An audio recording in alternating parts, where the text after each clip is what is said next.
morning.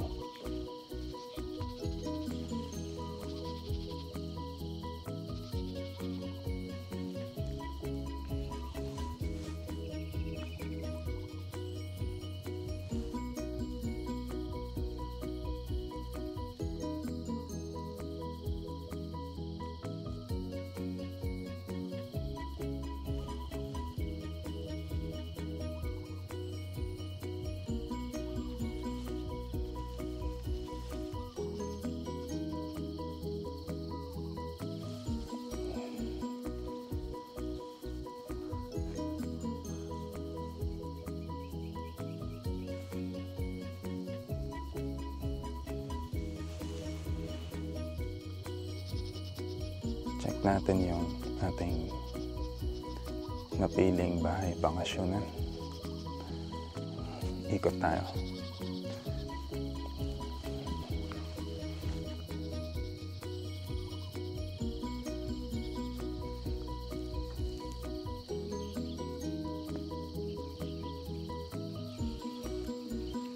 Ito yung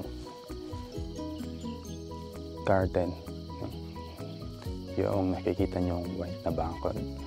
Hanggang doon lang yung area natin.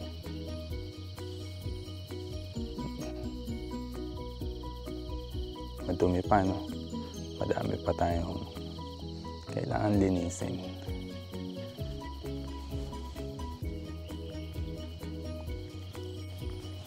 Yan yung motor natin. May ano tayo dito, maliit na garden for vegetables and flowers. Yung mga halaman sa gilid naman, ano yan, mga kape. Ikot tayo mamaya. Baba tayo. Tapos mag-harvest tayo ng gulay para sa ating lunch. Let's go.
Ito yung ating entrance. Meron tayong AC kasi kahit malamig dito ngayon, kapag tanghali medyo mainit dahil gawa sa yero yung ating bahay. Then akyat muna tayo, samahan natin si Chili at si Macy. Ito yung munting garden natin. Handa. Naku. Maglilinis na naman tayo.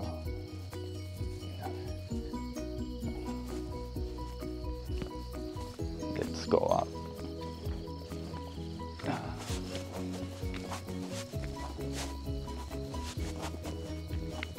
Para tayong akit ng 100 steps.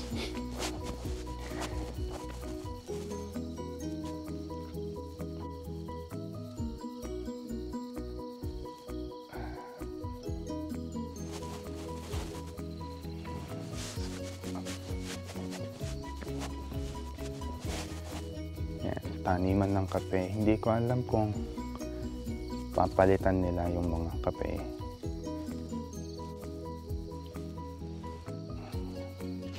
Ito na, may mga ligaw na tubo. Pero kape talaga yung pina-farm nila dito dati.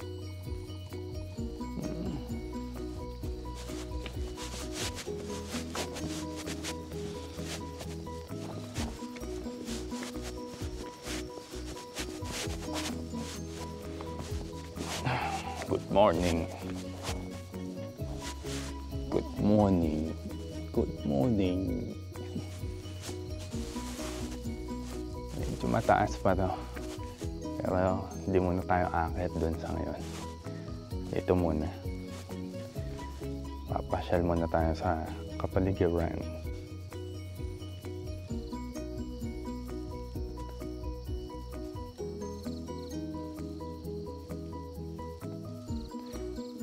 So, taong bundok na tayo. Ito yung kape.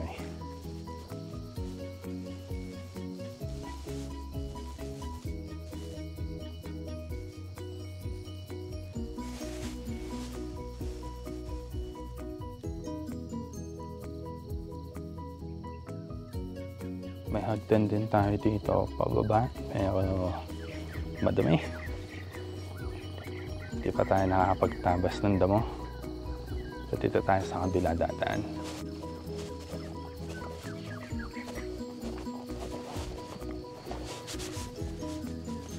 Ito tayo pababa.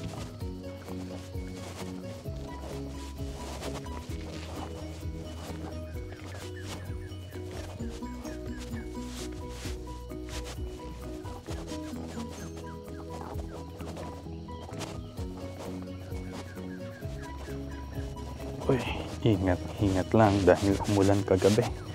Madulas. Yung mga farmers.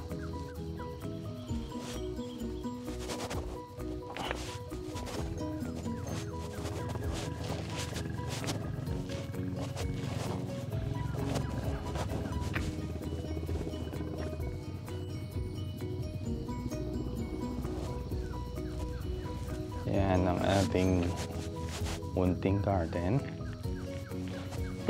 May rose tayo dito. Roses are red but it's pink. Ang kulang nito, wala siyang garahe. So, ito ang ating motor na si Jennifer. Kawawa. Lagi siya naulanan. Naarawan.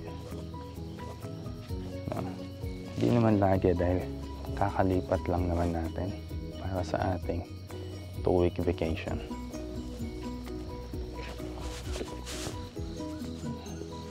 Ito yung ating gulay.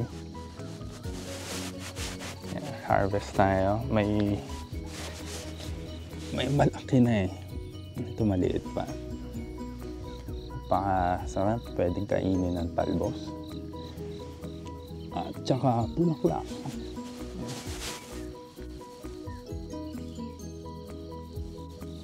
Banana.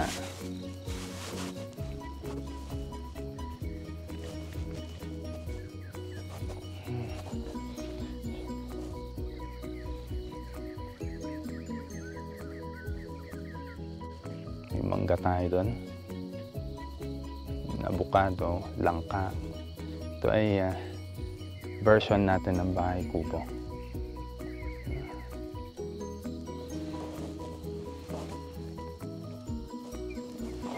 Mamimili muna kami ng supplies niyan para meron kaming food supplies for 2 weeks. And bibili kami ng memory card para dito sa ating camera.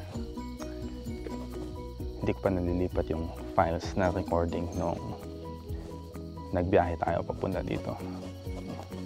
Baba tayo ng konti and then kain na ng breakfast tapos baba tayo doon.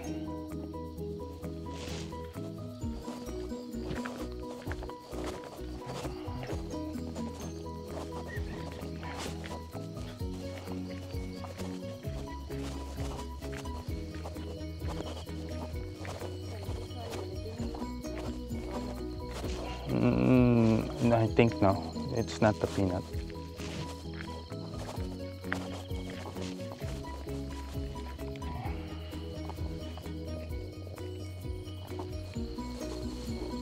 So, ayan yung bahay kanina, no? Yeah.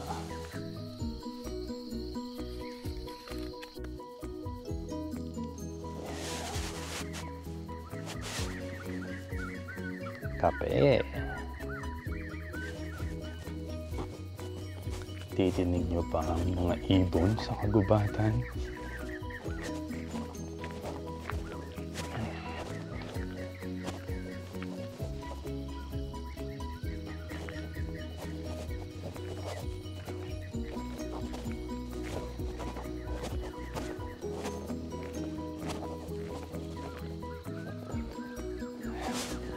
Ating buhay.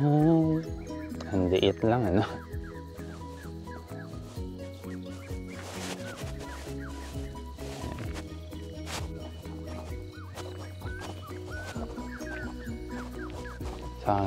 Hanggang dito lang yung bakod natin. Pero siyempre pupunta tayo hanggang dito. Yun yung i-harvest natin. Kuha tayo ng talbos ng kalabasa tsaka yung bulaklak. Sunflower tayo dito. Organic, mga kapatid. Yan. So yun lang, dun muna magtatapos yung ating kwentuhan. And next time, kailangan muna namin mag-prepare para mamili ng pagkain. Again, good morning. See you next time.